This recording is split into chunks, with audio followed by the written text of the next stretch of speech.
इस कार्यक्रम के पुण्यार्चक हैं श्री कंवर लाल जी, महावीर प्रसाद जी पाटनी, आर के ग्रुप, मदनगंज, किशनगढ़, राजस्थान।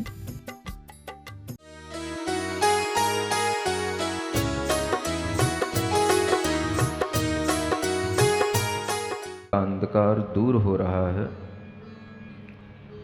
सप्तभंग अनेकांतवाद की महिमा भी आपने भगवान की वाणी से सुनी है। और इन सभी द्रव्यों में, सभी तत्वों में अगर कोई प्रमुख द्रव्य है तो वह भगवान कहते हैं जीव द्रव्य है। उस जीव द्रव्य के विषय में ही आपको जानना उपयोगी है, क्योंकि आप भी जीव हैं और जीव अगर अपने विषय में जानेगा तो वह सभी तत्वों को जान पाएगा, सभी द्रव्यों को जान पाएगा। क्योंकि जानने वाला, जानकार अगर कोई है तो वह मैं हूं, मेरा जीव है, मेरा आत्मा है। ऐसे उस जीव के विषय में यहां बताते हुए चेतना के माध्यम से, उपयोग के माध्यम से, इंद्रियों के माध्यम से जीव की पहचान कराते हुए जीव का जो वर्णन किया जाता है, उस वर्णन को यहाँ पर अनेक तरह से आपके सामने प्रस्तुत किया जा रहा है।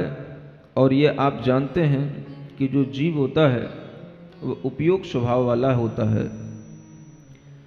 हमेशा उस जीव के अंदर ज्ञान और दर्शन की, उपयोग की यह क्रिया चलती रहती है। वह जीव कर्ता भी होता है, भोक्ता भी होता है। और वह जीव जिस तरह से अपने कर्म करता है, उन कर्मों का फल भी वह स्वयं ही भोगने वाला होता है। इसलिए ये सब जीव के गुण कहे गए हैं। उन जीवों में जो संसार में रहते हैं वह केवल उतने ही जीव नहीं जिन्हें हम देख रहे हैं। बहुत से जीव अदृश्य भी होते हैं जो हमारे लिए दिखाई नहीं पड़ते हैं, लेकिन फिर भी वो अनेक तरह के शरीर को धारण किए रहते हैं। एक इंद्रिय जीव तो हमें दिखते ही नहीं, लेकिन अन्य भी ऐसे 2 इंद्रिय जीव हो सकते हैं जो हमें न दिखें। 3 इंद्रिय जीव भी हो सकते हैं जो हमें न दिखें।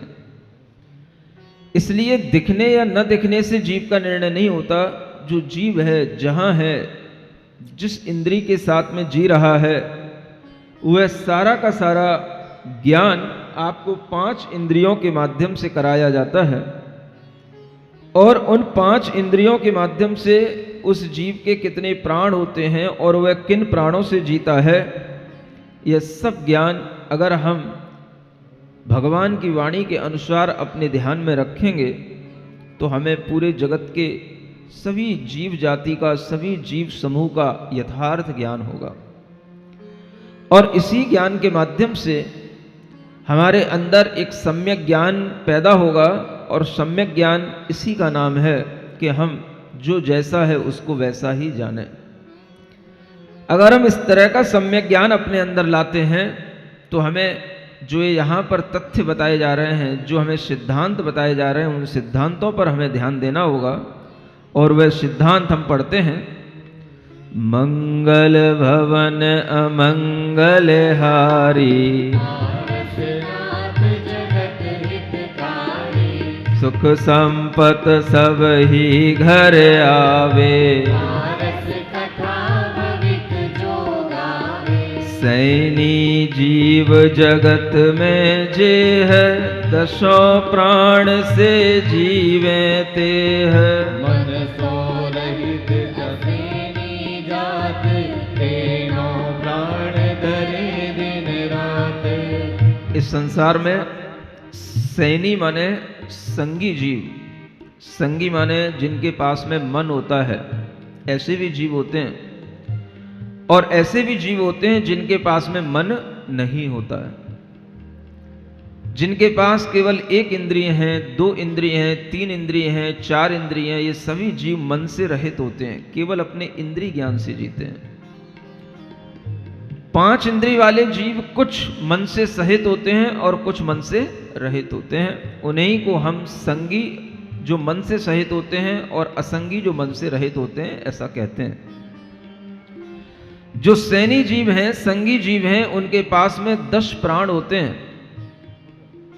और सभी मनुष्य हैं जो हमें त्रियंश बड़े बड़े दिखाई देते हैं, पशु पक्षी आदि, ये सभी सैनी पंचेंद्रीय जीव कहलाते हैं और ये 10 प्राणों से जीते हैं। आपके पास कितने प्राण हैं? बोलो। प्राण प्यारे भी हो और प्राण प्यारी भी है आपके पास में, लेकिन आपको ये पता होना चाहिए कि आपके अपने प्राण कितने हैं। समझ आ रहा? कुछ नहीं आ रहा है? सबके अपने अपने कोई ना कोई के प्राण किसी ना किसी से टिके हुए हैं। बोलो, प्राण प्यारे। समझ में आ रहा है? किसी के प्राण किसी के साथ टिके हुए हैं। किसी के प्राण अपनी पत्नी में टिके हैं, किसी पत्नी के प्राण अपने पति में टिके हैं, तो किसी माता पिता के प्राण अपने पुत्र में भी टिके हैं। कोई ना कोई प्राण प्यारा बना ही रहता है, और पुत्र भी प्राण प्यारा होता है, इसलिए ये भी अपने लिए प्राणों से ज़्यादा प्यारे होते हैं। लेकिन इनसे प्यार करते हुए भी हम अपने प्राणों को ना भूलें कि हमारे कितने प्राण हैं। हमारे पास 10 प्राण हैं। कितने? 5 इंद्रियां हमारी 5 प्राण हैं जिनसे हम जी रहे हैं। इन 5 इंद्रियों के अलावा हमारे पास 3 बल हैं, मनोबल, वचन बल, काय बल, जिनसे हमारा शरीर चलता है, हम बोलते हैं, हम सोचते हैं। ये प्राण है हमारे। ऐसे 5 और 3 8, और उसके अलावा जो हम श्वास उच्छ्वास लेते हैं, ये भी हमारा एक प्राण है, जिसके होने पर ही हम जीवित हैं, और जिसके रुक जाने पर हम मर जाते हैं, मृत्यु को प्राप्त हो जाते हैं। और उसके आगे एक और प्राण है जिसे हम आयु प्राण कहते हैं, जिसके माध्यम से हमारा जीवन प्रति समय आगे आगे बढ़ रहा है और हम अपनी आयु गिनते रहते हैं। ये आयु भी एक प्राण है जो हमें भीतर से जीवन दे रहा है, शरीर में हमें बनाए हुए है। ऐसे 10 प्राणों से हम जी रहे हैं। आप ध्यान रखें, आप संगी हैं। जितने भी मनुष्य होते हैं सभी सैनी होते हैं, और ये सभी 10 प्राणों से जी रहे हैं। लेकिन जो मन से रहित होते हैं, उनके पास में मन नहीं होता, तो मनोबल नहीं होता, बाकी की इंद्रियां होंगी, वचन बल होगा, काय बल होगा, आयु होगी, श्वासोच्छ्वास होगा, उनके पास में 9 ही प्राण होंगे। इसलिए असंगी जीवों के पास में 9 प्राण होंगे, वो भी पंचेंद्रिय असंगी होंगे उनके लिए, और आप सब जीवों के पास में 10 प्राण हैं। ध्यान रखोगे? इसके अलावा जो आपने अपने प्राण जिनसे जोड़ रखे हैं वो एक्स्ट्रा प्राण है ना? कान बिना 4 इंद्रिय जिते, 8 प्राण के भातक तिते। इंद्री के आँख न बनी, ताते 7 प्राण के धनी। क्या कहते हैं? 4 इंद्रिय जीव के पास कान के बिना 8 प्राण को धारण करने वाले वो होते हैं, क्योंकि उनके पास में एक इंद्री और कम हो गई, कर्ण इंद्री उनके पास नहीं होती है। इसलिए उन 4 इंद्रिय जीवों में 8 प्राण होते हैं। 3 इंद्रिय जीवों के पास में आंख नहीं होती है, क्योंकि 4 इंद्रिय जीवों तक ही आंख होती है। 3 इंद्रिय जीवों में आंख नहीं होती है, इसलिए उनके पास में केवल 7 प्राण रह जाते हैं। नासा बिन बे इंद्रिय जीव, तिन सब के 6 प्राण सदीव। जीव वचन वर्जित तन दास, रागेंद्री और जो 2 इंद्रिय जीव होते हैं उनके पास में केवल एक स्पर्शन, रसना, ये 2 ही इंद्रिय होंगी। घ्राण, नासिका नहीं होगी तो आगे की इंद्रियां भी नहीं होंगी। ऐसे जो 2 इंद्रिय जीव हैं इनके पास में 6 प्राण होते हैं, और जो जिह्वा से रहित होते हैं वे एक इंद्रिय जीव होते हैं। उन एक इंद्रिय जीव के पास में केवल 4 प्राण रह जाते हैं। यानी एक इंद्रिय जीव अपनी एक स्पर्शन इंद्रिय प्राण से, एक कायबल प्राण से अपना आयु और श्वासोच्छ्वास, ऐसे इन 4 प्राणों से जीते हैं। और इस तरह से जैसे जैसे इंद्रियां बढ़ती चली जाती हैं, प्राण शक्ति भी बढ़ती चली जाती है।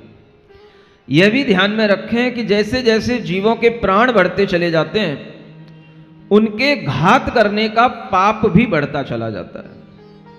कई बच्चे कहते हैं जीव जीव तो सब एक से हैं, चाहे एक इंद्रिय जीव का घात हो, चाहे पंचेंद्रिय जीव का घात हो। इसीलिए बहुत से ऐसे वेस्ट बंगाल की तरफ और आसाम और उधर की तरफ के जो जीव हैं जिन्हें नॉनवेज पसंद होता है, या उनके लिए मजबूरी भी होती है तो उनके सामने यह ज्ञान उनको दिया जाता है कि चाहे एक इंद्रिय जीव का घात हो चाहे पंचेंद्रिय जीव का घात हो, बात बराबर है। और ऐसा कई लोग आपके सामने कई तरह से डिबेट कर सकते हैं कि आपने चाहे वनस्पति का घात करके वनस्पति का सेवन किया हो और चाहे पंचेंद्रिय जीव का घात करके किसी भी पशु का मांस खाया हो, इसमें अंतर क्या है? तो एक सबसे बड़ा अंतर आपको यहां ध्यान में रखना होगा। जो सैद्धांतिक अंतर है, जो अंतर हमारे ज्ञान में आ सकता है तभी जब हम इस तरह से जीवों के प्राणों की जानकारी रखते हो। और यह अंतर ही बताता है कि जो जीव जितना बड़ा होगा उसके घात का पाप उतना ही अधिक होगा। एक चीज होती है जो हमारे लिए आवश्यक होती है, जिसके बिना हमारा ही जीवन नहीं चल सकता, और एक चीज वो होती है जिसके बिना हमारा जीवन चलता है लेकिन हम उसे अपनी कसाई के कारण से करते हैं। हम अपनी आवश्यकता नहीं होते हुए भी उसे अपनी आवश्यकता बना लेते हैं अपने अज्ञान से। अगर हमारे सामने जल है, अग्नि है, वायु है, वनस्पति है तो हम जी पाते हैं। अगर ये नहीं होगा तो हमारा ही जीवन नहीं चलेगा। वनस्पति की बात तो दूर, अगर हमारे पास वायु का एक जीवों का घात नहीं करेंगे हम, तुम कभी श्वास नहीं ले सकते।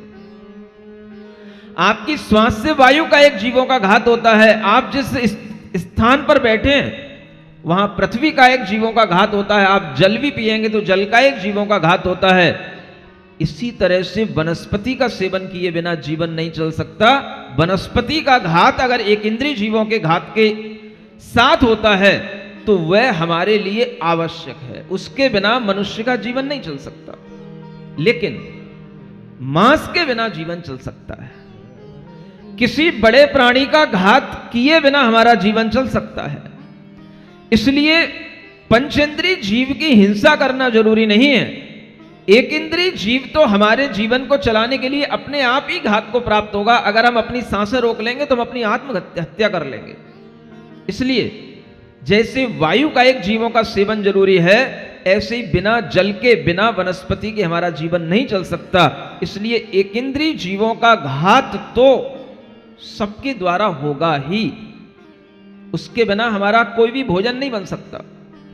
लेकिन पंचेंद्रिय, चार इंद्रिय, तीन इंद्रिय, दो इंद्रिय, इन जीवों के घात के बिना हम जी सकते हैं और इस तरह का कोई भी भोजन करने की हमें जरूरत नहीं होती है। अगर ऐसा कोई भी जीव का अंश अगर भोजन में आ जाता है तो जो सुधि श्रावक होते हैं, जो जैन विज्ञान को जानने वाले होते हैं, वो उस भोजन का परित्याग कर देते हैं, वो भोजन नहीं करते हैं। ये क्यों होता है? क्योंकि दो इंद्रिय जीव से जो उसका शरीर बनता है, एक दूसरा कारण ये बताएंगे कि दो इंद्रिय जीव से जो शरीर बनता है वो शरीर एक इंद्रिय जीव की तरह नहीं होता है। एक इंद्रिय जीव में के शरीर में, चाहे वो वनस्पति हो, चाहे अग्नि हो, चाहे जल हो, चाहे पृथ्वी हो, उन जीवों के शरीर इस तरह की पुद्गल वर्गणाओं से बनते हैं कि उनमें मांस नहीं होता, रक्त नहीं होता, उनमें किसी भी तरह की ऐसी सड़ी गली चीजें नहीं होती। जहां से दो इंद्रिय जीव का शरीर बनना शुरू होता है, वहां से ही उसके शरीर में मांस और रक्त का बनना शुरू होता है। इसलिए वह दो इंद्रिय जीव का घात करके जो व्यक्ति अपना जीवन चलाएगा या पंचेंद्रिय जीव का घात करके जो अपना भोजन करेगा वह मांसाहारी कहलाएगा, क्योंकि वो मांस का, रक्त का सेवन कर रहा है। एक इंद्रिय जीव के घात में कभी मांस और रक्त नहीं होता, इसलिए वनस्पति वनस्पति कहलाती है, वो शाकाहार कहलाता है, वो मांसाहार नहीं है। ये शाकाहार और मांसाहार के बीच का ये डिफरेंस अगर आपको ध्यान में रहेगा तो आप दूसरे लोगों को समझा पाएंगे कि वनस्पति का सेवन और मांस का सेवन, ये दोनों चीजें एक नहीं है। इन दोनों में जमीन और आसमान का अंतर है। एक इंद्रिय जीव के घात के बिना हमारा जीवन नहीं चल सकता, इसलिए उस घात का हमें उतना पाप नहीं लगता जितना पाप का बंध हमें पांच इंद्रिय, चार इंद्रिय इन जीवों के घात से लगता है, क्योंकि इनके बिना हमारा जीवन चल सकता है। ये जीव घात के लिए नहीं बने हैं, लेकिन एक इंद्रिय वनस्पतियां जितनी भी हैं प्रकृति की गोद में, वो सब हमारे लिए जीवन देने के लिए ही अन्न, फसलें, सब्जियां, फल, ये सब जो उत्पन्न होते हुए हमें दिखाई देते हैं, ये सब मनुष्य के लिए ही हैं। ये मनुष्य का भोजन है, लेकिन पशु मनुष्य का भोजन नहीं है, उनका अपना जीवन है। इस बात को ध्यान में रख करके हम शाकाहार और मांसाहार के बीच का एक बहुत बड़ा अंतर समझ सकते हैं। अगर आपको ये अंतर कहने में, समझने और समझाने में आएगा तो आप उन लोगों को समझा पाएंगे जो लोग आपके सामने ऐसे कुतर्क रखते हैं कि चाहे एक इंद्रिय जीव का घात करो, चाहे पंच इंद्रिय जीव का घात करो, क्या फर्क पड़ रहा है। अगर हम एक इंद्रिय जीव का घात नहीं करेंगे तो हमारे ही पंचेंद्रिय जीव का घात हो जाएगा, हम ही मर जाएंगे। क्योंकि अगर हमने वायु का सेवन नहीं किया, जल का सेवन नहीं किया, वनस्पति का सेवन नहीं किया तो हमारे ही प्राण निकल जाएंगे, तो ये और बड़ा पाप हो जाएगा। तो ये भी एक गणित है कि हमें अपने जीवन को बचाने के लिए जितना कम से कम हो सके उतना हमें करना होता है। इसी का नाम अहिंसा कहलाता है। जितना हमारे लिए कम से कम हिंसा हो, कम से कम पाप हो, हम उसमें काम चलाते हैं। इसलिए जितने भी भारतीय संस्कृति के अच्छे लोग हैं, आर्य पुरुष हैं, जो भी अच्छी समाज के लोग माने जाते हैं, वे आज भी इस मांसाहार को वर्जित करते हैं अपनी समाज में, और ये बुरा मानते हैं कि मांसाहार कभी भी शाकाहार की बराबरी नहीं कर सकता। ना वो शरीर की हेल्थ के लिए अच्छा है और ना वो हमारे एनवायरनमेंट के लिए अच्छा है। हर तरह से उसमें हानि है। और इस बात को ध्यान में रख करके आपको हमेशा ये ध्यान रखना चाहिए कि शाकाहार का मतलब है वनस्पति जन्य आहार, और मांसाहार का मतलब जितना भी आपके सामने चलते फिरते जीव दिखाई दे, उन जीवों को मार करके अगर आपका भोजन बन रहा है तो वो सब मांसाहार है। 2 इंद्रिय, 3 इंद्रिय, एक अनेक कीड़े मकोड़े जो आपको आगे बताए जाएंगे, वो सभी जीवों का हमने वध किया, वो हमें दिखाई देता है। उन जीवों का हमें चलना फिरना हमें दिखाई देता है, उनका शरीर रुकना मिट जाना हमें दिखाई देता है, और उसके कारण से हमारे परिणाम में और कलुषता आती है। क्योंकि जितनी आपकी कसाई अधिक होगी उतना ही ज्यादा आप उस जीव का, बड़े जीव का घात कर पाएंगे। अगर आपके लिए पंचेंद्रिय किसी बड़े जीव का घात करने का भाव है तो आपकी कसाई, आपके परिणाम तीव्रता के साथ होंगे, तभी आप ऐसा काम कर पाएंगे। और इसलिए कभी भी एक इंद्रिय जीव, वनस्पति, जल आदि के सेवन करने में कसाई नहीं आती है। लेकिन अगर आप किसी जीव का मांस खाएंगे तो उसे आप में बहुत भीतर से कसाई भाव उत्पन्न करना पड़ेगा, बहुत भीतर से आपको क्रोध उत्पन्न करना पड़ेगा, तब आप उसको मारेंगे, काटेंगे, तब आप उसका सेवन करेंगे। इसलिए ध्यान रखें, जो बच्चे इस तरह के कुतर्कों में आकर के मांसाहार और शाकाहार को एक मानने लग जाते हैं, उन्हें यह सिखाना चाहिए कि मांसाहार और शाकाहार कभी एक नहीं हो सकता है। शाकाहार हमारे जीवन के लिए जरूरी है, मांसाहार हमारे जीवन के लिए कोई जरूरत की चीज नहीं है। वो हमने अपनी अज्ञानता से उसे अपनी जरूरत बना लिया है। इस विज्ञान से हम इतना ही सीखें और इस तरह से आगे बढ़ते हैं। ये विद जीव अजीव सब, 3 काल त्यों थान, सत्ता सके अवबोध चित मत जीव के प्राण, मंगल भवन अमंगल हारी, नाथ जगत हितकारी, सुख संपत सब ही घर आवे, कथा भविक जो गावे, 2 प्रकार उपयोग बखान, दर्शन 4 8 विधि ज्ञान, चक्षु अचक्षु अवधारे, केवल ये सब दर्शन चार। ये जो हमारे अंदर दर्शन और ज्ञान यानी देखने और जानने की जो क्षमताएं बनी रहती हैं, इसी को उपयोग कहा जाता है। जब हम देखने की क्रिया में लगते हैं तो उसे दर्शनोपयोग कहते हैं, और जब हम जानने की क्रिया भीतर से कर रहे होते हैं तो उसे ज्ञानोपयोग कहते हैं। ये दोनों प्रकार के उपयोग हमारे अंदर चल रहे होते हैं, हर जीव के अंदर चल रहे होते हैं। जीव चाहे एक इंद्रिय हो चाहे 2 इंद्रिय हो, ये आत्मा के अपने उपयोग हैं, आत्मा के अपने स्वभाव हैं जो हर जीव के साथ बने हुए हैं। लेकिन जिसके पास में जितनी इंद्रियां होंगी वो उतने ही इंद्रिय के माध्यम से अपने उपयोग का उपयोग कर पाएगा। क्या कहा? जिसके पास जितनी इंद्रियां होंगी उन्हीं से वो अपने ज्ञान, दर्शन, उपयोग का उपयोग कर पाएगा। तो जिसके पास में जितनी ज्यादा इंद्रियां होंगी उसका ज्ञान और दर्शन भी उतना ही बढ़ा हुआ होगा। इसलिए उसके अधिक ज्ञान और दर्शन का घात करने का पाप भी अधिक होगा, उसके अधिक प्राण का घात करने का पाप भी अधिक होगा। और वह उपयोग जो ज्ञानोपयोग है वो 8 प्रकार का होता है, दर्शनोपयोग है वो 4 प्रकार का होता है। चक्षु दर्शनोपयोग, अचक्षु दर्शनोपयोग, अवधि दर्शनोपयोग और केवल दर्शनोपयोग। दर्शनोपयोग के 4 भेद हैं। ज्ञानोपयोग 8 प्रकार का होता है। मतिक ज्ञान, श्रुत ज्ञान, अवधि ज्ञान, मनः परे ज्ञान, केवल ज्ञान। ये 5 तो सम्यक ज्ञान हैं और 3 मिथ्या ज्ञान होते हैं जिन्हें हम कुमति, कुश्रुत और कुअवधि ज्ञान कहते हैं। ऐसे 8 प्रकार के ये ज्ञानोपयोग होते हैं। इन सब का वर्णन थोड़ा सा यहाँ किया जा रहा है। अब सुन वसु विधि ज्ञान विधान, मति श्रुत अवधि ज्ञान अज्ञान। मन पर जय केवल निर्दोष, इनके वेद प्रत्यक्ष परोक्ष।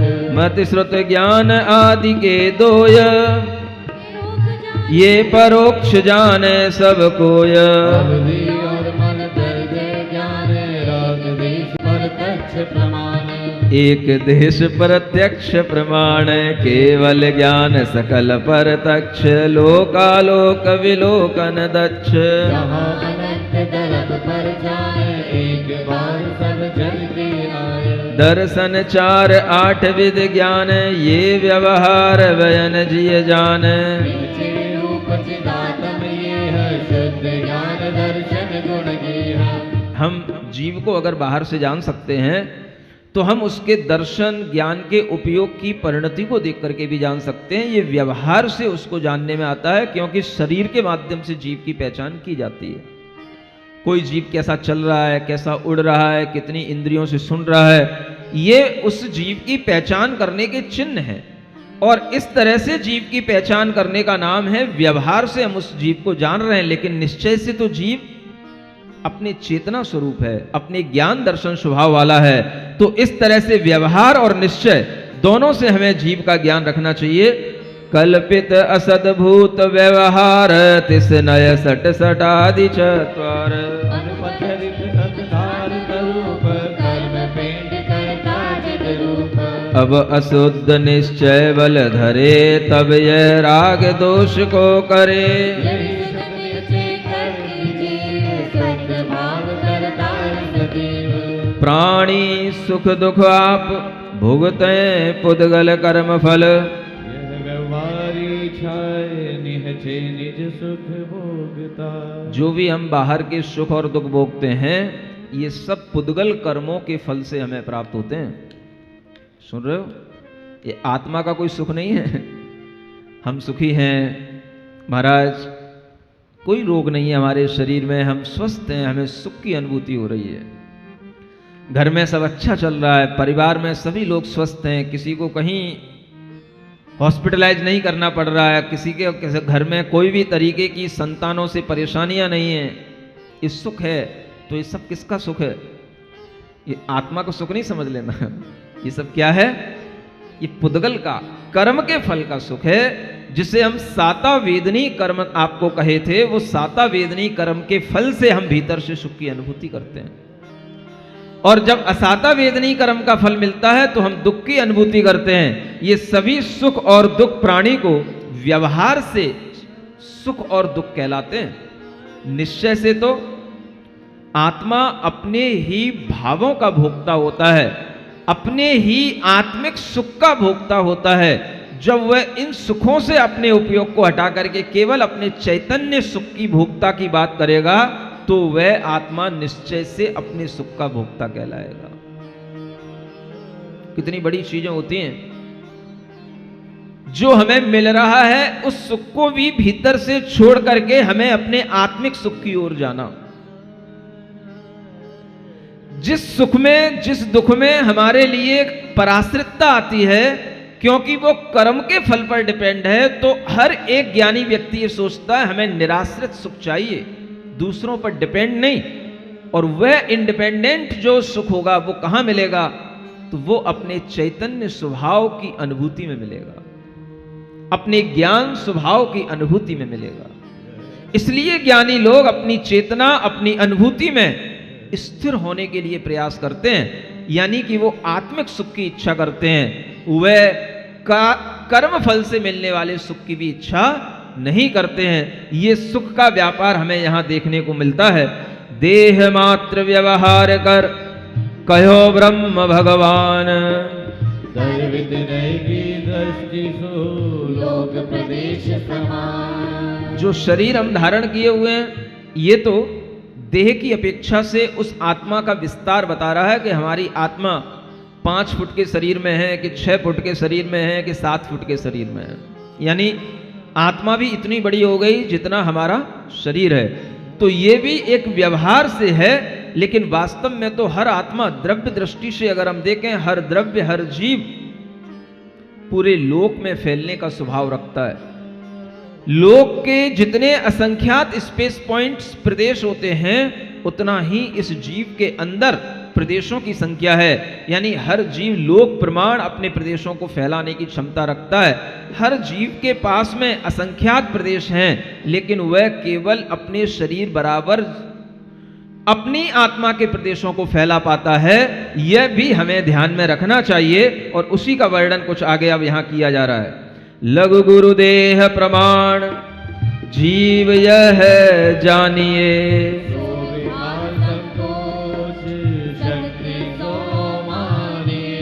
ज्यो भाजन परवान दीप दुति विस्तर, समुद्र घात बिन।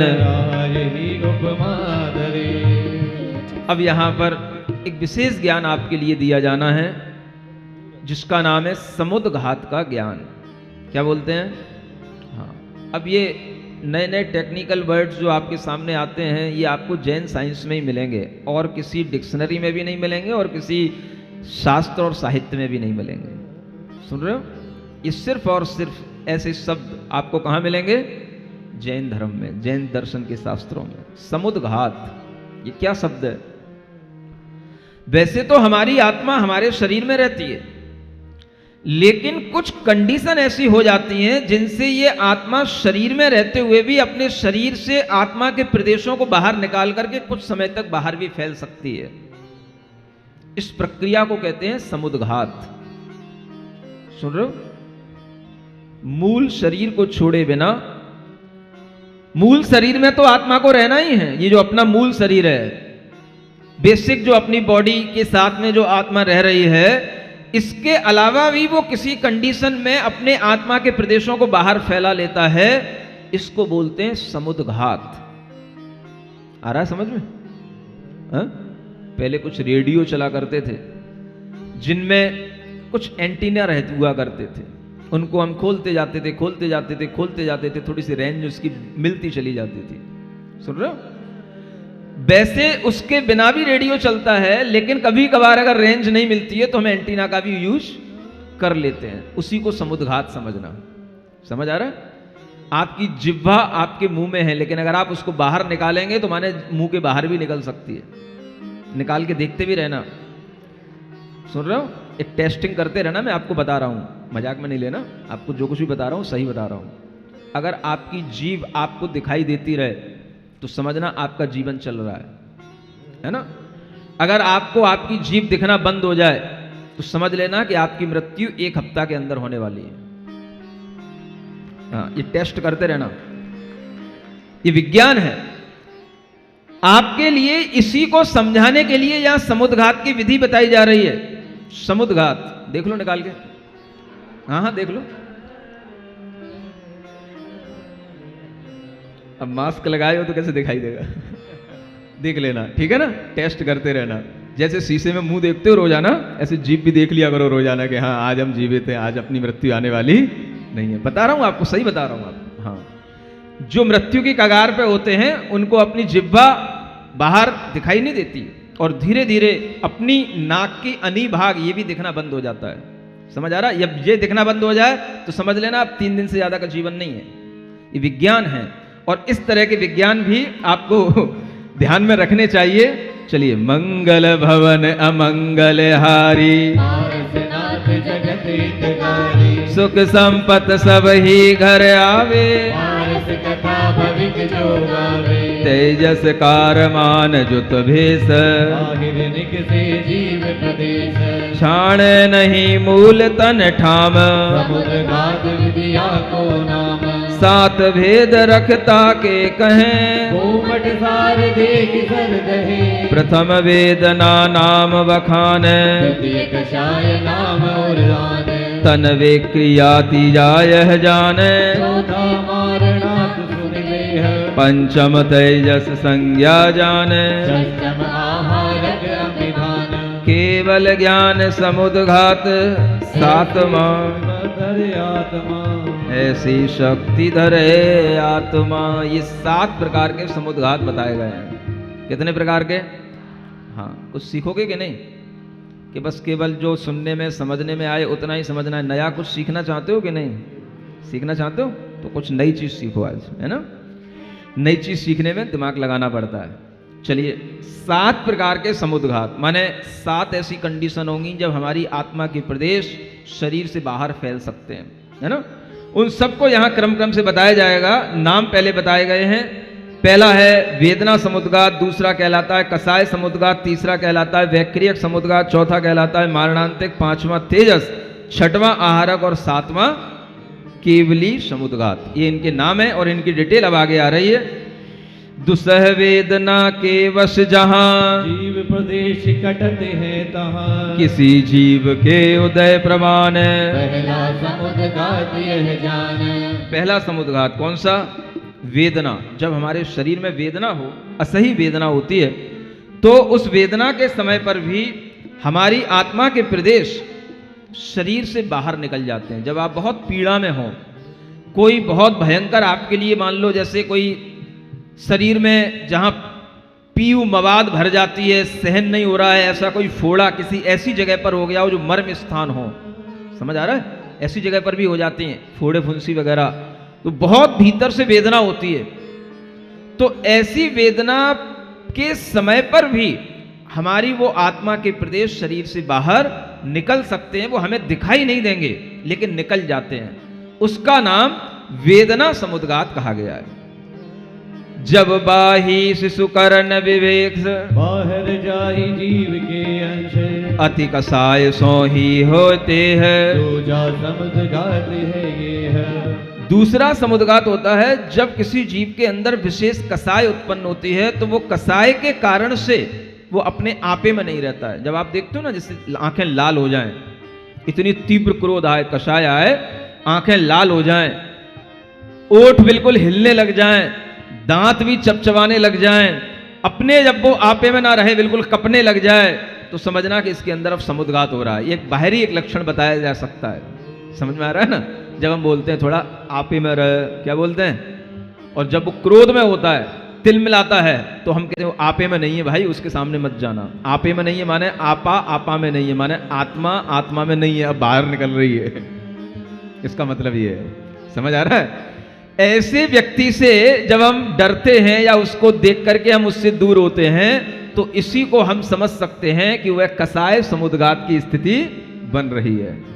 नाना जीव विक्रिया हेत निकसे बाह्य प्रदेश सचेत। देवनार की यह होए तीजा समुद्घात है सोए। तीसरा वैक्रियक समुद्घात होता है। देव और नारकियों के होता है, क्योंकि देव और नारकी अपने शरीर को अनेक रूपों में बना सकते हैं। जब शरीर एक से अनेक रूपों में बन जाए तो उसको विक्रिया कहा जाता है, और इस प्रकार की विक्रिया में भी वैक्रियक समुद्घात होता है। माने जितने भी शरीर बनाए, एक इंद्र ने मान लो 10 शरीर बनाए, 1000 शरीर बनाए, तो सब में उसकी आत्मा है, लेकिन मूल शरीर अपने अंदर है और उसकी आत्मा और उन अनेक शरीरों में भी प्रवेश कर गई, तो इसी का नाम है वैक्रियक समुद्घात। और इस तरह से यह वैक्रियक समुद्घात भी आत्मा के उन प्रदेशों के फैलाव के साथ होता है। किसी जीव के मरते समय अंश तन बाहर गमे भी बांध गति के परसन काज। चौथा भेद करो जिन राज। जो मुनि के कछु कारण पाय उपजे क्रोधन धाम जाए। जिस तन को अवसर यही वाम कंत सो प्रगटे सही। तीसरा समुद्घात मारणांतिक समुद्घात है। जब कोई जीव मरण को प्राप्त होता है तो उसकी आत्मा जहां उसने आयु बांध रखी है उस स्थान तक जा सकती है, उसके आत्मा के प्रदेश। समझ रहे ना? माने कहीं भी 3 लोक के अंदर, माने अगर आपको स्वर्ग में जन्म लेना है, कि किसी स्वयंभू रमण द्वीप में जन्म लेना है, कि समुद्र में जन्म लेना है, कि नीचे नरक में जन्म लेना है, आपकी आत्मा यहीं रहेगी। आयु का जहां बंद हो गया वहां तक वो आत्मा के प्रदेश फैल करके चले जाएंगे, उस स्थान को छू करके वापस आ जाएंगे, आपको पता नहीं पड़ेगा। इसका नाम क्या है? मारणांतिक समुद्घात। और फिर उसके आगे चौथे नंबर का है तेजस समुद्घात। ये 2 प्रकार का होता है, एक अशुभ भी होता है और एक शुभ भी होता है। और ये भी एक रिद्धि कही गई है। इस रिद्धि के माध्यम से विनाश भी होता है और इस रिद्धि के माध्यम से सुभिक्ष भी होता है। तो दोनों को यहाँ बताया जा रहा है। ज्वालामयी काहलाकार अरुण प्रेन्द्र पूजय उनहार 12 योजन दीरथ सोय 9 योजन विस्तीर्ण होय। यह जो ज्वालामयी माने एक बिल्कुल अग्नि की तरह होता है। काहल माने होता है बिलाव, बिलाव के आकार का एक अग्नि की तरह बिल्कुल सिंदूरी रंग का लाल लाल ये शरीर निकलता है। शरीर इसी अपने शरीर से एक शरीर निकलता है और ये रिद्धिधारी मुनि महाराज के शरीर से निकलेगा। जैसे आपने द्वीपायन मुनि के बारे में सुना होगा, वो ये अशुभ तेजस रिद्धि के माध्यम से होता है। 12 योजन लंबा और 9 योजन चौड़ा, उतने स्थान को ये नष्ट ध्वस्त कर सकता है। और इस तरह का जो ये समुद्घात होता है, इसको अशुभ तेजस कहा जाता है। अगर यही समुद्घात किसी अच्छे कारणों से निकलता है तो वही शुभ तेजस कहलाता है। इसके अशुभ के माध्यम से विनाश होगा तो शुभ के माध्यम से जहां कहीं अकाल पड़ रहे होंगे, दुर्भिक्ष हो रहे होंगे, वहां पे सब जगह पर अच्छा वातावरण बनेगा, सुभिक्ष हो जाएगा। तो इस शुभ और अशुभ दोनों प्रकार का ये कहा जाता है। दंड कच्छुवत प्रत्यय केय कमित भस्म कर दिय अशुभ कषाय यही विख्यात अब सुनि शुभ तेजस की बात। ये अशुभ तेजस समुद्घात जो होता है, ये बाद में आकर के जिस मुनि के शरीर से निकलता है उस मुनि को भी भस्म कर देता है। माने सबको भस्म करके आएगा, बाद में उसके शरीर को भी भस्म कर देगा। दुर्विच्छादिक दुख विलोय दया भाव मुनिवर के होए शुभ आपति सोदिक से ताम दक्षिण कांत सुगमी राम। यह जो शुभ होता है, जब कहीं देखा जाता है दुर्भिक्ष पड़ रहा है, लोग अकाल के कारण से मर रहे हैं, फसलें नहीं हो रही हैं, तो उन मुनि के शुभ भावों से भी एक ऐसा पुतला निकलता है जो सुंदर होता है और वह पुतला निकल करके उन स्थानों पर जाकर के सुभिक्ष करता है, तो उसे शुभ तेजस समुद्घात कहते हैं। पूर्व कथित देह विस्तार रोग सोग सब दोष दीवार फिर जन दान करे पेसार पश्चिम समुद्घात यह धार। इसका भी फैलाव उसी 12 योजन और 9 योजन आयाम के साथ में होता है और ये सब रोग शोक दोषों को निवारने वाला होता है। इस तरह का यह तेजस समुद्घात शुभ तेजस कहलाता है।